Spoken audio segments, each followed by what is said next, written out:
Welcome to SorWil Solutions, where we talk about what's going on in our community. I'm Joe Wilson, president of SorWil Technology Solutions, and today our special guest is Elaine Belardo from the Deeper Window Association. Yes. Thank you so much for being here. It's great to have you here. You provide such an incredible service, and I'm going to admit some ignorance here. I didn't know about the Deeper Window Association until I joined the Lansing Leadership Chamber class, where we actually found out about you. And so it's amazing, first of all, what our community has available to people. It is. But specifically what you do and the way you do it is an incredible service to our community. Thank you so much for finding time to be here. I know you're super busy, but it's really great to have you here so that we can talk about the services that you provide. Okay. First of all, can you just give us a little background? Tell us a little bit about who you are, where you came from, how you came into doing what you're doing. Yeah, my name is Elaine Belardo, and my husband, Jose, and I lived on Fort Leavenworth. Okay. When he was hired to be the regional health administrator for Iowa, Nebraska, Kansas, and Missouri. And so we brought our family here. We lived on the fort, and we were having a great life. And He was a soldier? he was, yeah. So he was, we met as Army nurse officers, and I was a nurse corps officer, and he was a social worker, and we met at Fort Sill, Oklahoma. Okay. So you both were in the military. We both were. And so Thank you for your service. Oh, I was happy to wear the uniform, and so was he. And so we met when I came back from Operation Desert Storm, and we were both in and having a good life. And then we had our first child, and you have to sign a lot of paperwork that says that should you deploy, where your child will go. And I said, I don't think I can do it. And he said, don't do it. I'll figure it out. And he figured it out, and he joined the United States Public Health Service. Okay. So he transferred services. So when he retired as the Assistant Surgeon General Oh, wow. in the United States Public Health Service. Oh, wow. That's pretty incredible.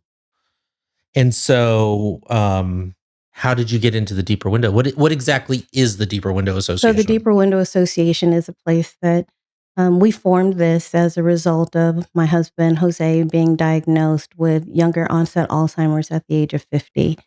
50, wow. 50 in 2016. And so How common is that? it's rare. So it's less than 5% Okay. of the dementia diagnosis will be younger-onset Alzheimer's disease, and the criteria for that is under 65. Did he have a history of it in his family? He did not have. So when we found out that something was going wrong, we went to Walter Reed, which is, the Mayo Clinic of the Army. Yeah. And they did copious testing, and we did genetic testing, and there wasn't a genetic component for him to have it. So it was just a one-off that he had younger onset Alzheimer's, because there was no genetic component in the research. And so as you discovered this, what did you guys do? How did you guys manage it? So when he was diagnosed in 2016, when they sent us home, what they tell you is go home and get your affairs in order. So it was a go home and get your affairs in order kind of diagnosis. They weren't offering you infusions. They weren't offering, it's so different in 2025. But in 2016, it was go get your affairs in order. So that's 10 years ago. It's like, this is it. This is a death sentence. Pretty much. Wow. And That's got to be heavy. And he was at the moderate stage of cognitive decline. And so it meant that our lives were upended. And so we came back to the fort, got our affairs in order, and we lived in historic housing. We were sitting on our porch, drinking coffee. And he said, am I dying? And I said, not today. You're not dying today. And he said, what am I supposed to do? And I said, what do you want to do? He said, I still want to help people. And I said, if you give me a minute, I'll figure out a way for you to still help people.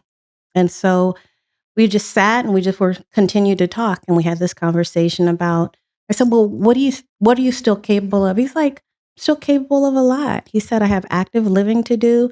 He said, I'm an active contributor to society. And that was true. All of that was true. So, and I said, all of the bad things that people are telling us about this disease, those don't happen at the beginning. And so you're right. You do have active living to do, and you are a active contributor to society. So I said, maybe we should just start a foundation. And he said, what would it do? And I said, I'll figure out a way to start a foundation and we will provide the services that we don't have in Leavenworth. I said, we'll figure out a way to provide those services. I said, we should call it something. I said, what should we call it? He said, I don't care what you call it. He said, but you cannot use the word Alzheimer's and you can't use the word dementia. And I said, okay. I said, well, we're sitting here, we're looking deeper into the window of dementia and we're seeing opportunities and we're seeing hope. I said, why don't we just call it the deeper window? Wow, that's So amazing. that's why it's called the deeper window. So you said there was no services in Leavenworth County. Where were you guys going and how were you guys managing his newfound diagnosis? So after he was diagnosed and got our affairs in order, I was driving him 40 miles one way to the Heart of America Alzheimer's Association for a pilot program that they had that was for arts, inspiration, and peer engagement. So I would drive 40 miles one way. I had a daughter who had braces. I'd have to drive back, take her to her orthodontic appointment, drive back 40 Oh my miles to go gosh. pick him up. Our support group was there. So on Tuesdays, on the first and third Tuesdays of the month, he was there for his program. And then we'd go have dinner and then we'd go back and stay for the program. So it was just long days because all of our resources were in Johnson County, but our relationships were in Leavenworth. And so we had to choose between resources or relationships. And we said, Jose and I decided that we would drive to our resources and we would return to our relationships. Wow. As you're doing this, Mhm. how long does the decline take? I mean, how long after he was diagnosed did he pass?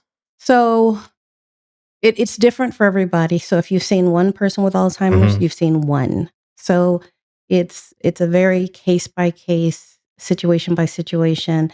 But Jose, when we were at Walter Reed, one of the premier cognitive specialists said, your husband has probably 3 years to live. Oh my And he gosh. told me, but we didn't tell Jose. And I came back and I didn't tell anybody.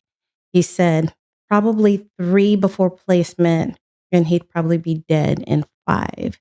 And so I was like, I'm not telling anybody that. I don't think man has the right to tell anybody when they're going to die. So I just kept that to myself.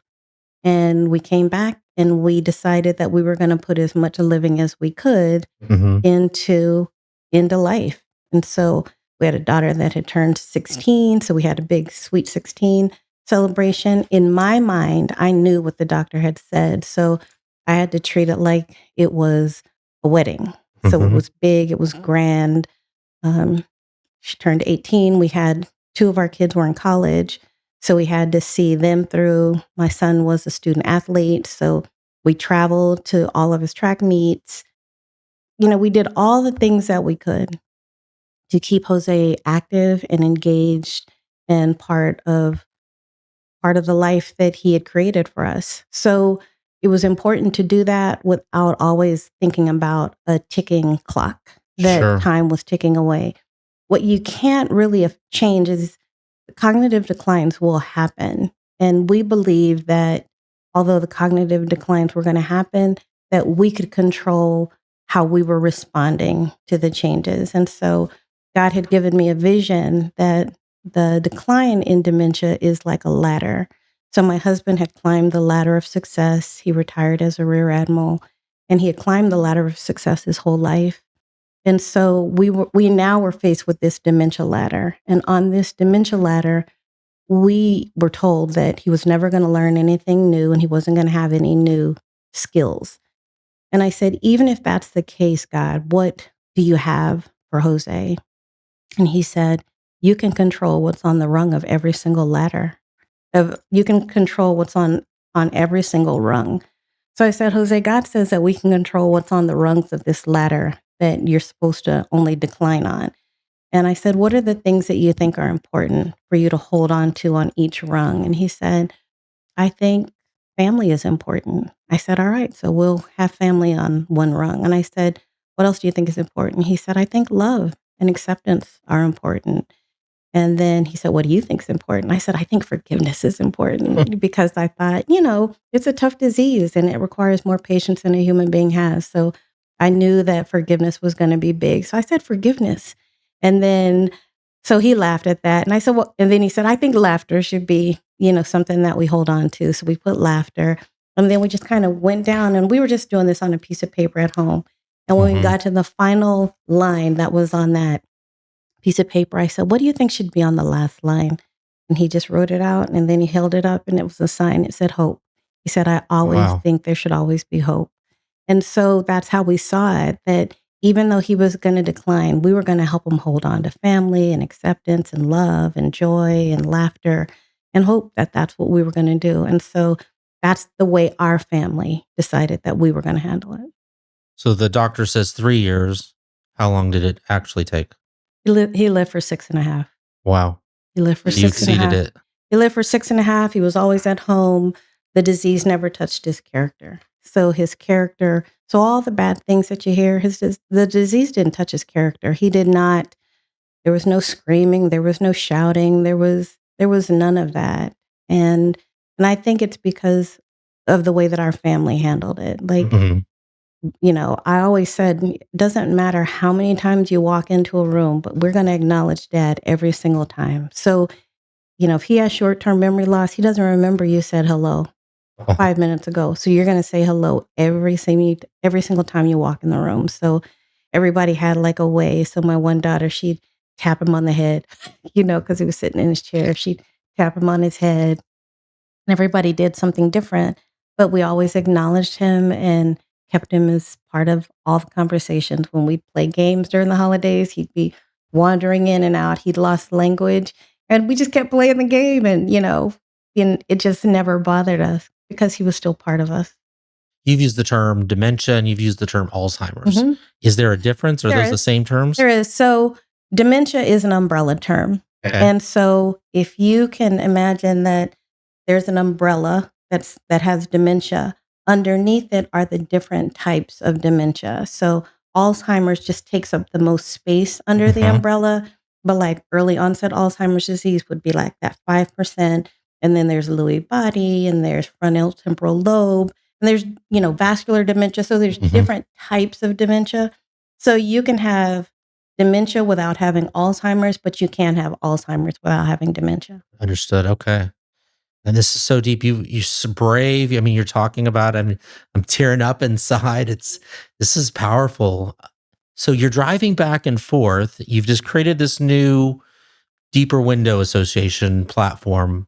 Tell me about that and how it started and what exactly it is that people can get if they choose to come to see you. Okay, so when I was driving back and forth, I was taking him to a program, a social engagement program that was in Johnson County. Mhm. And I was frustrated and annoyed that Leavenworth didn't have anything. I'm sure it was costing you a fortune as well. That's right. So, and so their program was $70 a day. So Okay. $630 a month for Wow. 2 days a week. Um, and the rules were pretty strict. Like you could only miss twice a year. Like, how can you only miss twice a year when you have a fatal disease? But so anyway, so they had rules, and so that meant they expected to get paid that 630 every month, whether he had a doctor's appointment, whether he had a seizure, you still had to pay. So I was just frustrated. And when I first went to my support group there, everybody was older than us. They'd been married longer than Mhm. we'd been alive. And so I was just, I had all kinds of emotions. And later they were like, when you came in here, you were just everything. I was like, yeah, I was a stew of emotions. There was all kinds of things. My life had been upended. I'm around people that are a lot older than us. And yeah, it wasn't comfortable, but those people eventually became my people. So Mhm. that was our people group and it was comfortable, but the frustration that Leavenworth lacked services still remained.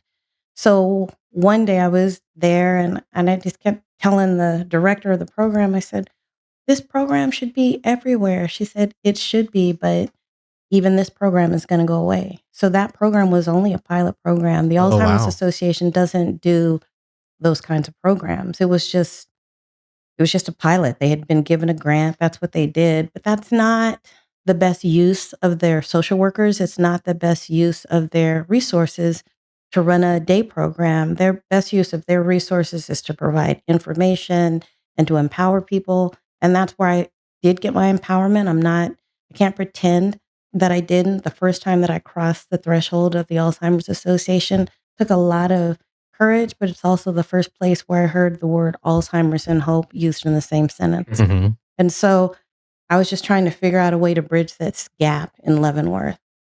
So the Army had a program where you could go to the Kauffman Entrepreneurs Fast Track program.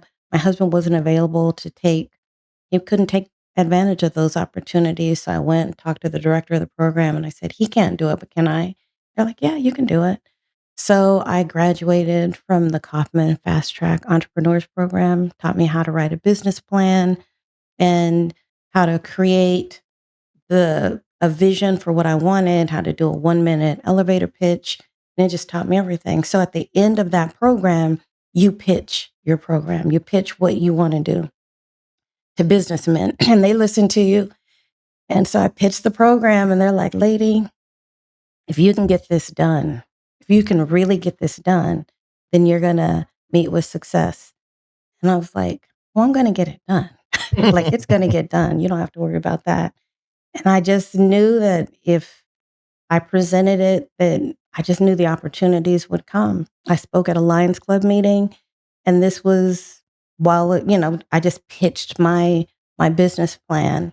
And after the meeting, several people came up to me and said, we have a church, and if you wanted to use our church, maybe the church. And I looked at everything that they offered, but I didn't want a place where we were taking things in and out. It's just too much work. It's a lot of work, yeah. And I said, no, I didn't want that. And then one lady said, hey, our parish has 2 buildings that are closed. We have a preschool that's been closed for 10 years, and we have, it was like a parsonage. And we have a parsonage that nobody uses. Maybe if you just went and talked to them, maybe they'd let you. So I went to St. Casimir Sacred Heart and I talked to them and I said, hey, I'm looking for a building and this is what I want to do. I want to provide programs for people that are living with dementia. And they're like, daycare? I'm like, no, it's not daycare. It's active programming for people that have dementia. They let me look at both the parsonage and the preschool that had been closed.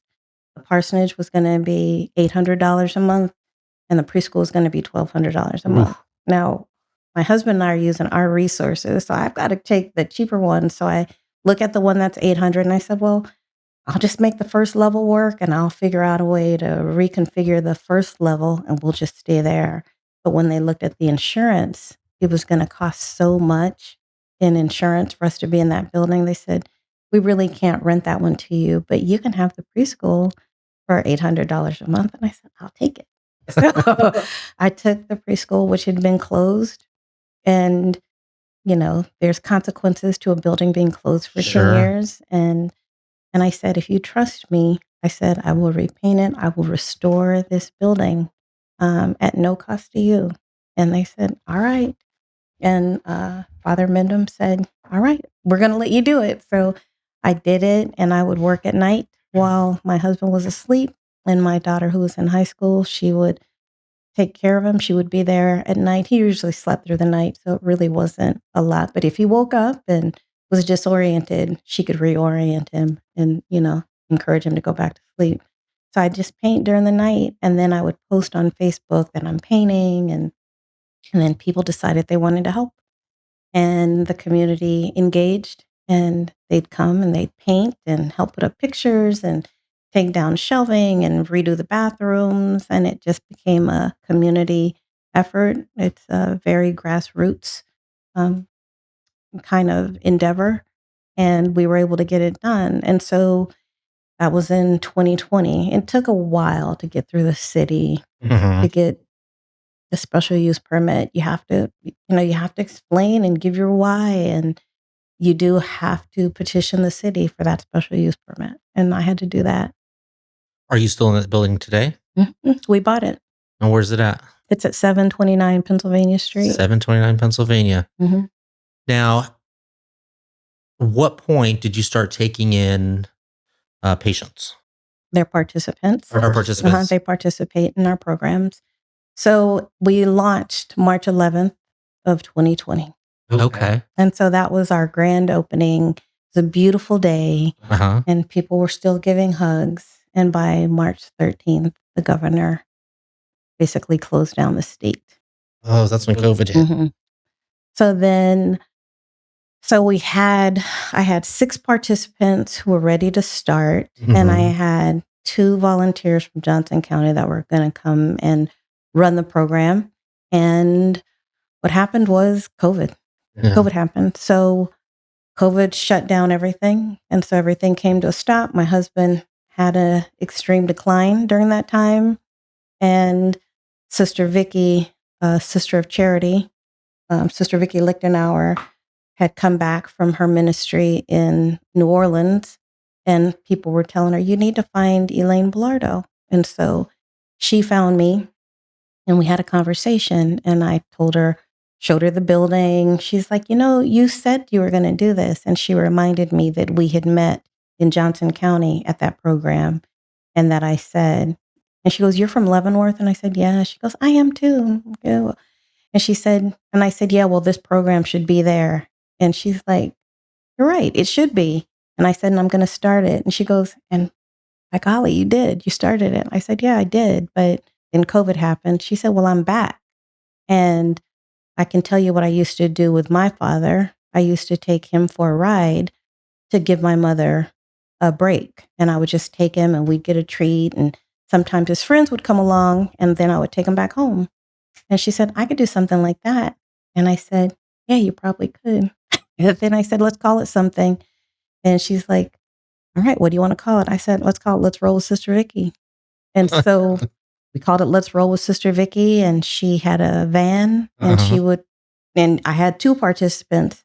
3 had died Oh my by that gosh. time. So I had 2 participants, and one was my husband, and one was a lady who she and Jose were diagnosed at the same time. Uh-huh. So her husband and I are still friends, and she's still alive Oh, because she wow. was older. Uh-huh. She was older, so it wasn't accelerated. It wasn't as accelerated as younger onset. We started with 2, and I would post on Facebook. They went to, Deanna Rose. They went to the World War I museum, and I would just post where they went, and then people would message me and say, "Can my dad come? Can my mom come?"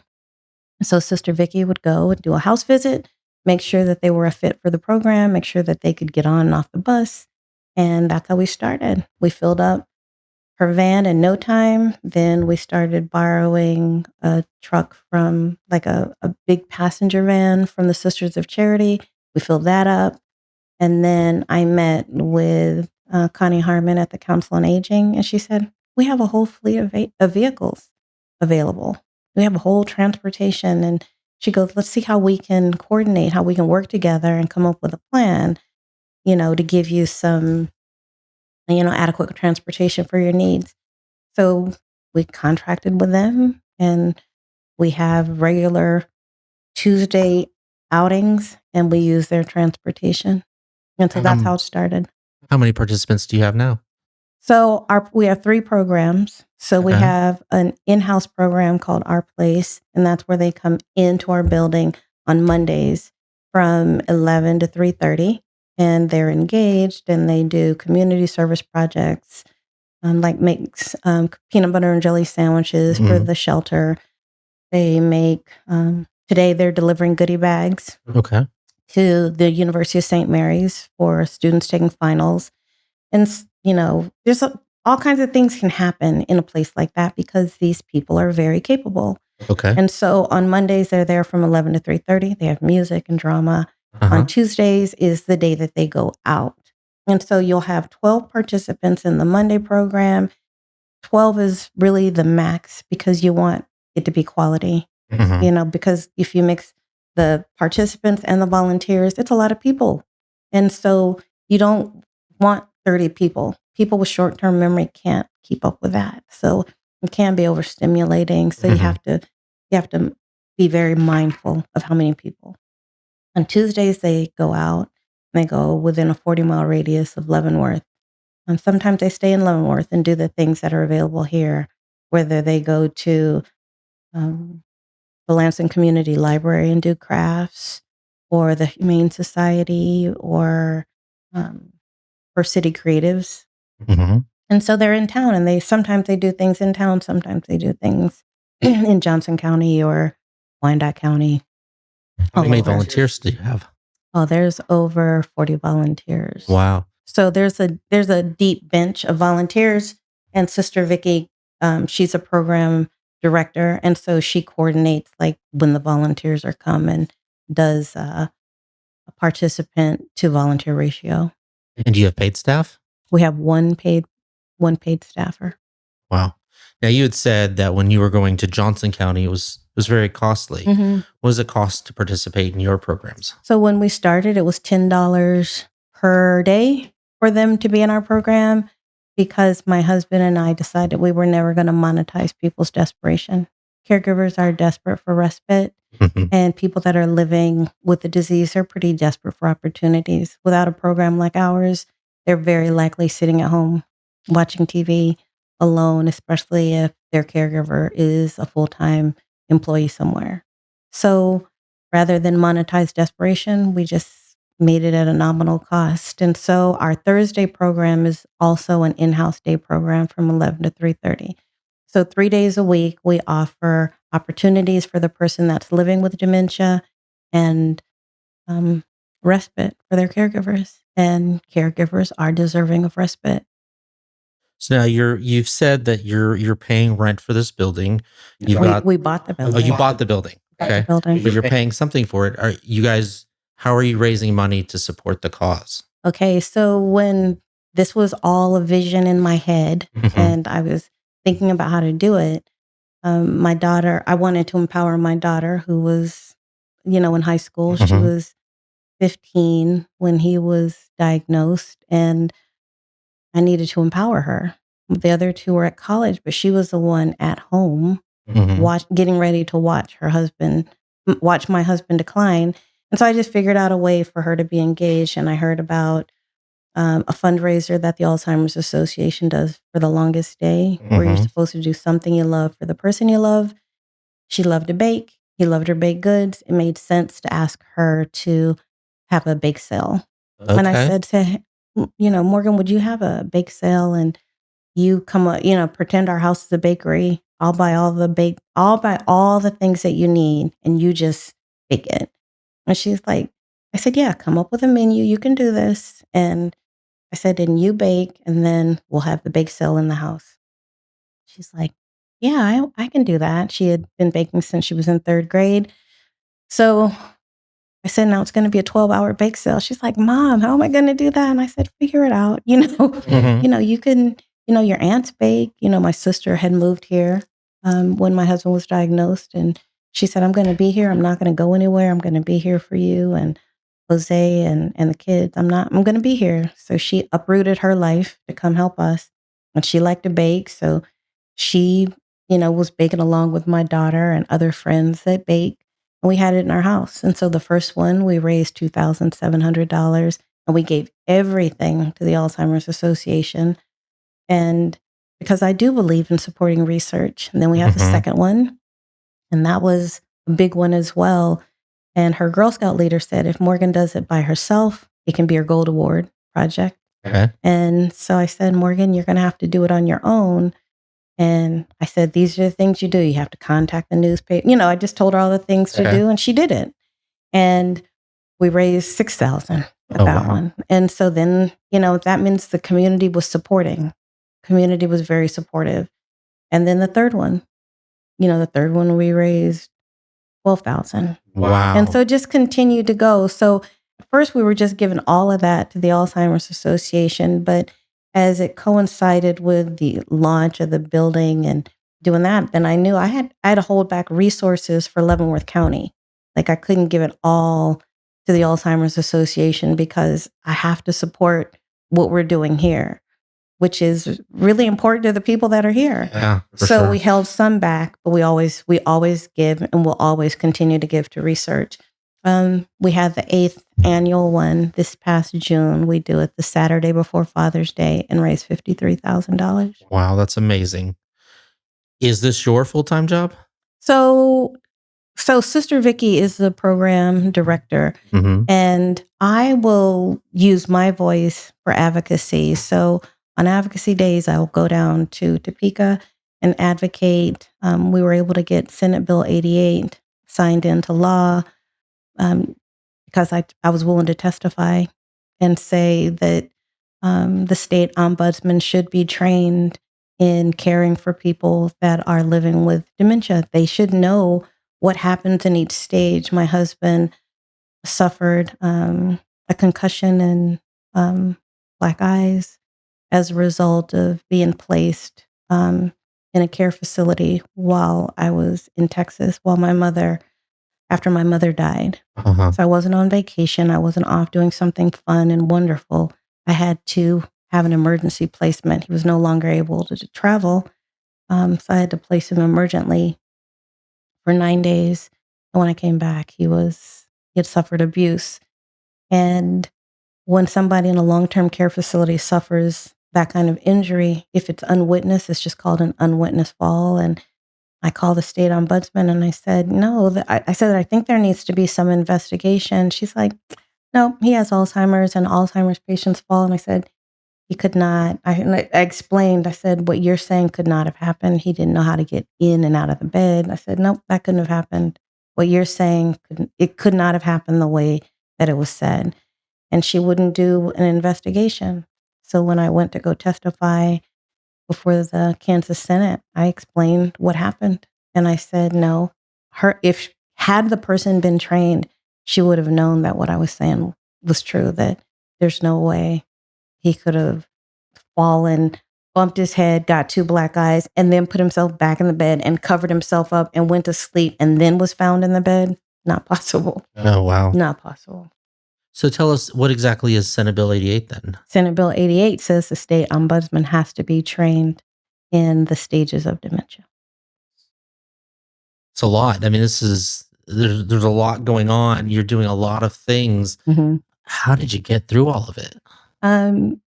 First is faith. I am rooted and grounded in believing that God is sovereign and that nothing comes to me, near me, or around me that hasn't gone through him first. And although the diagnosis of Alzheimer's came as a complete and utter shock to us, it didn't surprise him. And so in the beginning of it, when my life was just completely upended, and I mean crazy, we had two rental houses, one was completely destroyed. I mean, just horrible things all at the same time of the diagnosis. And I would just quietly said, God, everybody says you're good. They say you're good all the time, but I'm just going to tell you, I don't see anything good. I don't see anything good when my husband is losing all cognition, when his career is about to come to a sudden and abrupt end because he was medically retired. I said, I'm just going to tell you, I don't see anything good. And if you're as good as everybody says and you're good all the time, can you just please show me some of your goodness? That's all I want to see. I just want to see what some of your goodness looks like. And I will tell you, Joe, if you ever get bold enough, brave enough, crazy enough to challenge the God of the universe, to show you how good he is, you have to really be prepared to strap yourself in for how he's going to blow you away. Because people came out of the woodworks. We have never lacked support. We've never lacked people that have rallied around us. We've never been without that. And people rallied in ways that I really don't even have words for. And they continue to do so. They continue to do so. Most people lose relationships and people, and that has not been the case with our family. It is amazing. Your faith is incredible, because a lot of people would experience this and they would become angry, and a lot of people tend to become angry with God in those situations. Why me? Mhm. And you just took all of that and you did this amazing thing for our community out of pure love. And so it's just an incredible story. I'm just blown away by it. And we've talked before, but I don't think we've ever talked on this No, level and not really. got into the weeds on what you've done and what you've experienced. It's just such an amazing journey, and not journey in a good way, I suppose, but good has come out of it.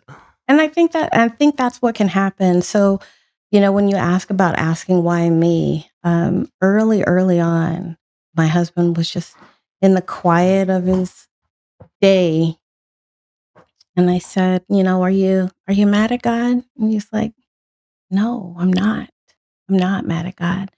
And I said, well, do you think he could have done something different? Do you want to ask him why? And he's like, not really.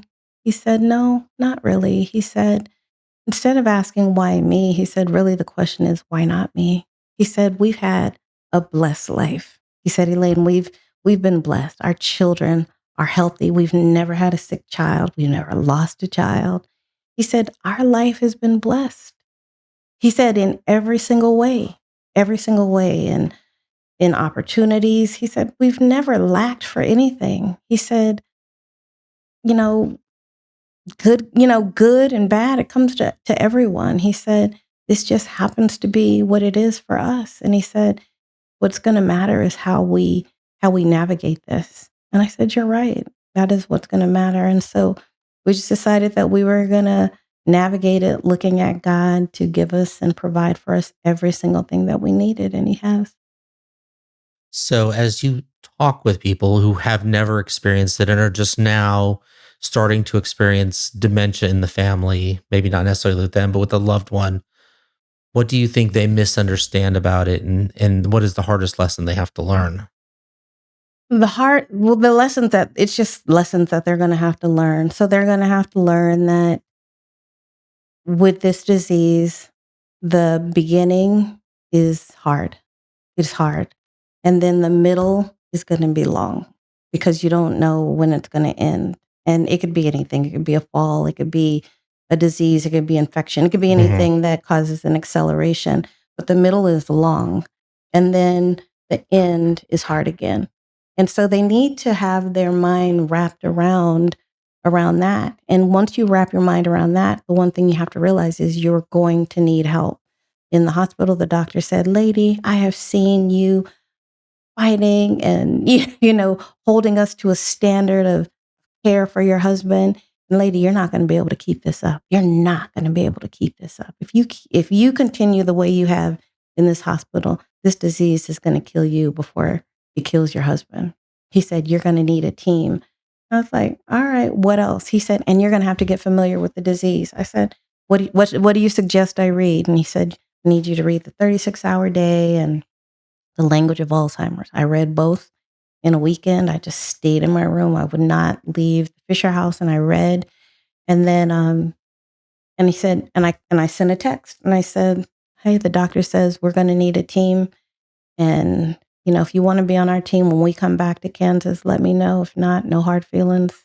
No, nobody has to say yes." And when I tell you that people said yes, they've continued to say yes, and they have been on the team ever since.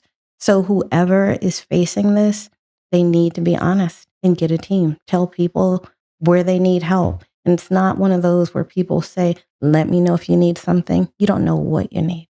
You don't know what you need. I didn't know in 2020 when my husband went on a hunger strike because I just think he got tired of my food. And I kind of said to people, I said, he's not eating. He's not eating anything that I make. He just doesn't seem to want it.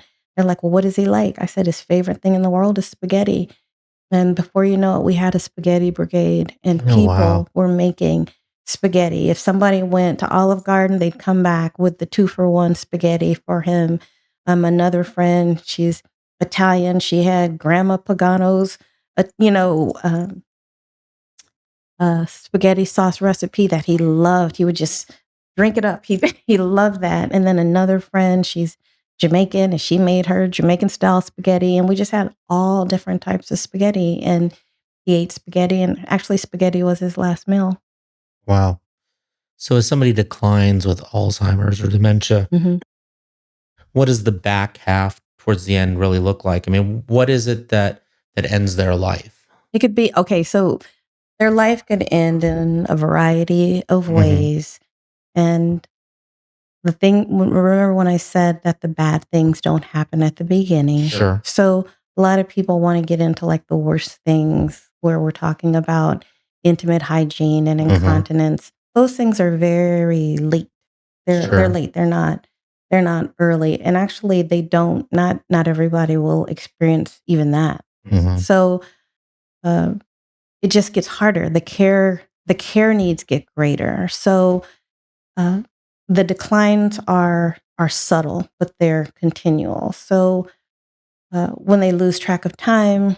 It's called the 36-hour day because my husband could start a day like 3 different times, which meant 3 different showers, like a shower at 1 a.m., another one at 8 o'clock in the morning, another one at 2. It's just, he lost track of time. So he's thinking he's starting a new day and taking a shower and shaving again.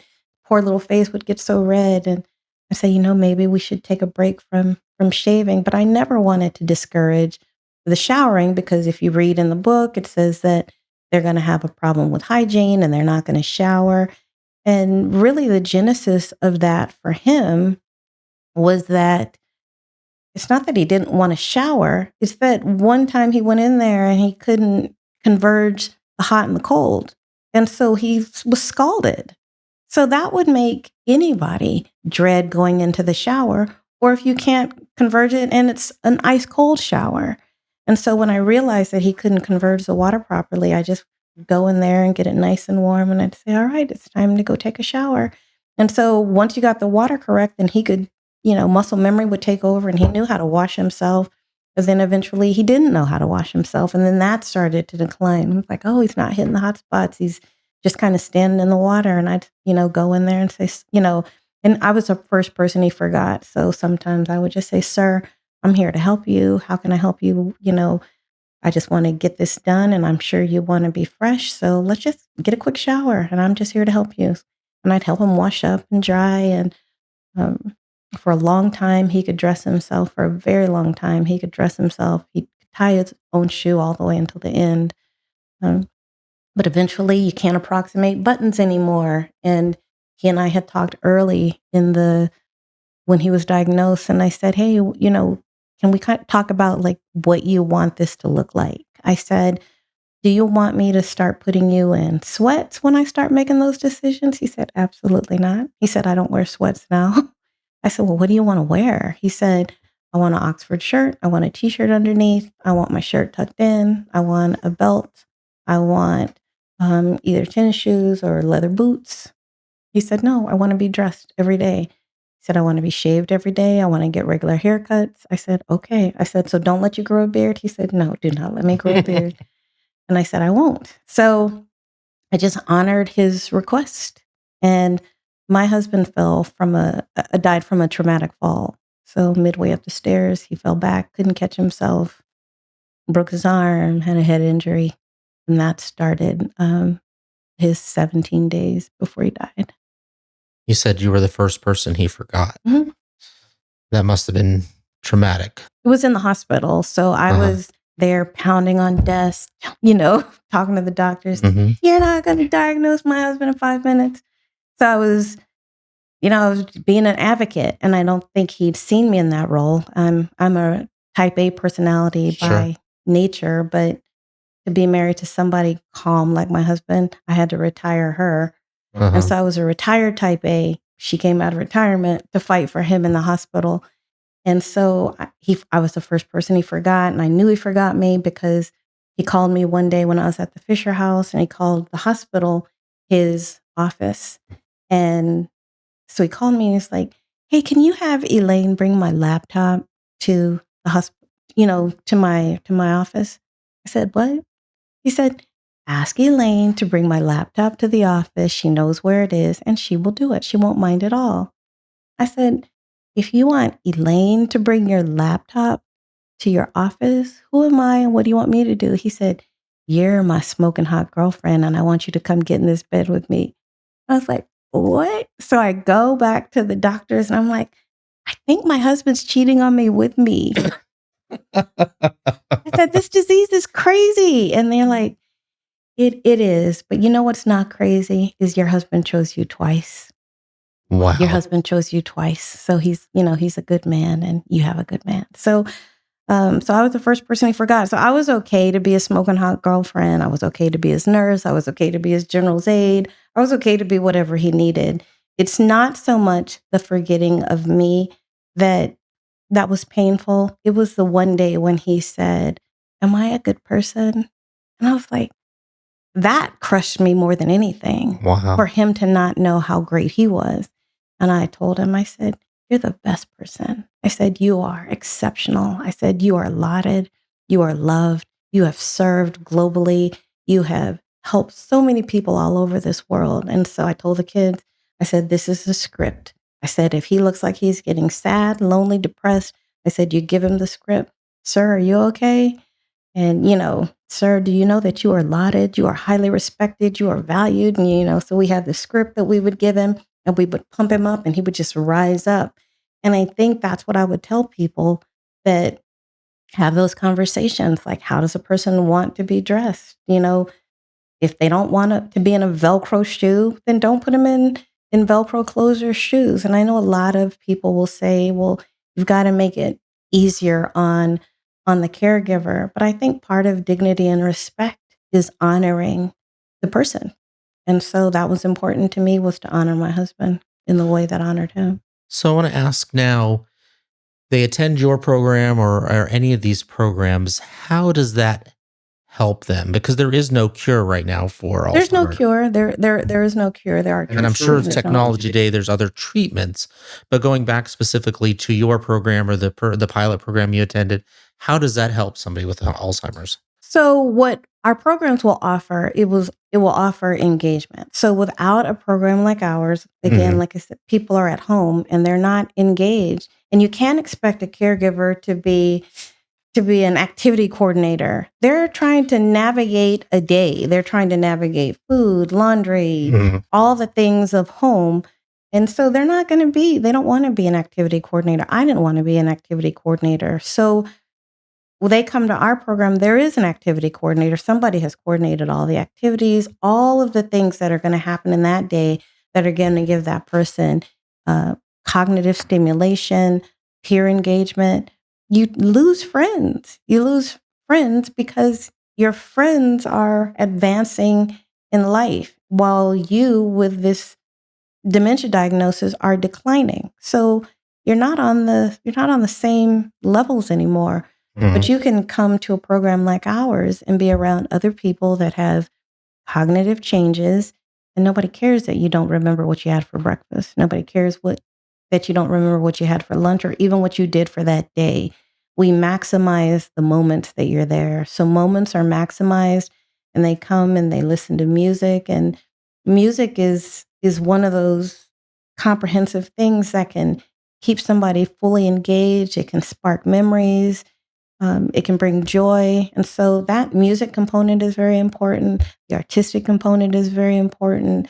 The drama component is hilarious. They have so much joy and laughter. And so it really is about keeping them actively engaged and stimulated. And it is very good for them. In today's world now with technology where it's at, is there new treatments that can help people who are going through it? So the good news is if you're diagnosed now and if it's caught early, so the encouragement is if you're experiencing some memory loss or cognitive changes, go see your primary care physician, let them know, and go ahead and get tested and evaluated for any levels of dementia or mild cognitive impairment. The earlier you find out, the more likely you are um, to be available for the treatments that they're offering. So there are 2 medications that are given by infusion, and if your health assessment lines up, then you can go get the infusions. And again, nothing cures the disease, but it can slow down the disease progression from getting worse. So it makes it get worse slower. Oh, wow. So that's good news because that wasn't offered in 2016. That would have been great. If we could have held my husband where he was when he was diagnosed, that would have been great. But Sure. there was no holding. There was nothing that was. How worried are your children might be susceptible to this Not as at well? all, because there was no genetic component. Okay. That's super heavy. Is there anything else that you'd like our listeners to know? Where can they go to find out more information about your program? Is there a website where you take donations? Is that all on your website? It is. I mean, it is heavy, but I would say to people that dementia is a very fear-based disease. People are afraid to get it. They're afraid of having somebody that they're going to have to take care of that has it. And I would just say live your life. I mean, there are things that you can do to mitigate getting it. I think rest is important. So have a good sleep hygiene plan. I mean, people stay on their phone till the middle of the night and you don't get good quality sleep. Your brain needs sleep. Your brain needs a good diet. So you don't want to have a lot of processed food. The Mediterranean diet has been shown to be very good for brain health. Exercise and cognitive stimulation, all of those things are good for brain health. So you do the best you can for as long as you can, and you don't have to assume you're going to get this disease Mhm. because this is not a normal part of aging. It is not a normal part of aging. So we're not supposed to expect to get it. So we can do things to keep ourselves engaged and stimulated and um, mitigate our stressors.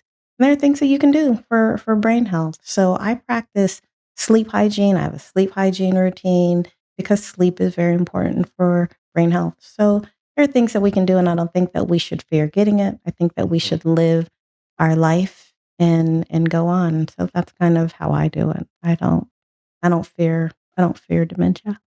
That's amazing. So this is where I told you we're going to go into our next segment. Mhm. First, I'm going to shout out. I'm wearing the Community of Hope today, one of the nonprofits that we support both financially and as well as when we try to go in and give them some help. Mhm. Obviously, the Deeper Window, and there definitely could use some support. What is your website address? Our website address is the Deeper Window. I want to get it right. Okay. It's the deeperwindowassociation.org. Okay. But we're also on Facebook, so you can find us, the Deeper Window Association on Facebook. If you want to see some of the activities and engagements that we have, that's a good way to follow us as well. That's awesome. All right. So now we're going to get to a little bit lighter of a topic. We're going to get to know Elaine Belardo a little bit. So I've got a series of about 20 questions that are just kind of quick answers to learn a little bit more about you. Mhm. So the first question is, what's your go-to drink in the morning? My go-to drink is coffee. Coffee, black coffee or special Black coffee? coffee with half and half steamed. Okay. Early bird or night owl? Night owl. Okay. What is one thing you always carry in your bag? Always in my bag is anointing oil. Okay. Should I pray for you? What song instantly relaxes you? That's a good question. Um, I sing a song to my granddaughter Uh-huh. called "Be Careful, Little Eyes." Where what you see, be Mhm. careful, little feet, where you go, be careful, little mouth, what you say. And I was just singing that to her yesterday, and it was just a good time because she was laughing, and so that's what's coming to my mind right now. Dogs or cats? Dogs. Okay. What show do you watch when you need to shut your brain off? The shows that I watch to shut my brain off don't shut my brain off because they're so stimulating. Because I like medical. So right now I watch Doc, but Okay. every medical show except for Grey's Anatomy, I don't watch Grey's Anatomy. I watch medical shows. The Pit? I like medical shows. Okay.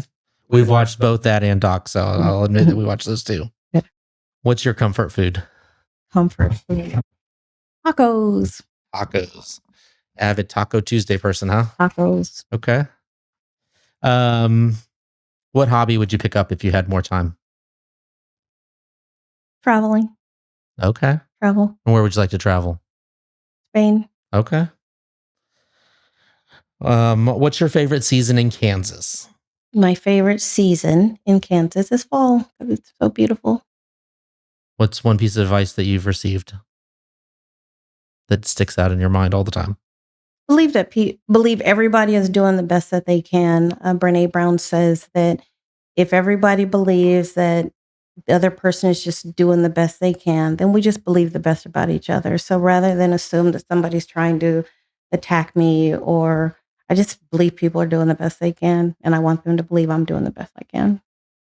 What's one community event you always try to attend? There's so many here.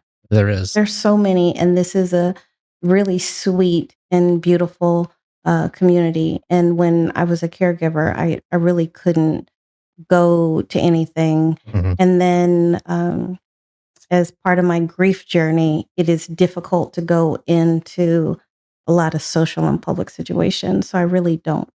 I really don't. So it's still a challenge for me. Huh. Favorite restaurant in Leavenworth?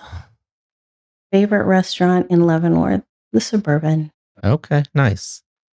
All right. Well, that's it. Thank you so much for being here. Thank you for sharing your story. It's an amazing story. Your faith is amazing. And I I remind myself because I have this tattoo that says faith over fear, That's right. but I always cite Matthew 17:20 because I believe the faith of a mustard seed can move mountains. Mhm. And to see your faith on display and how large it is just inspires me to be better. And so, thank you for all that you do for our community. Thank you for the person that you are and for taking on this challenge and just embracing it. Oh, yeah, it's my honor. I believe that Leavenworth is a beautiful place. It has beautiful people. They are deserving of quality programs, and they're deserving of this kind of help. So I'm gonna stick this out and be here for Leavenworth as long as Leavenworth wants it. That's awesome. Thank you so much. You're welcome. And as I tell people this all the time, Leavenworth has so many opportunities for people to either help someone or to find They do. help. We have so many services and they just don't get It's enough true. publicity. And people don't know about them. Like I said, I didn't know about the deeper window Mhm. and it's incredible the service that you provide. And I know there's people out there that need it. So hopefully we can reach out to somebody that is in need of help. Maybe this can be a blessing to someone. Yeah, thank you. Thank you so much, Joe. I appreciate you. Thank you. And that's our show for today. Thank you very much. Stay tuned for next week when we visit with Stevie Durkin from the Guidance Center.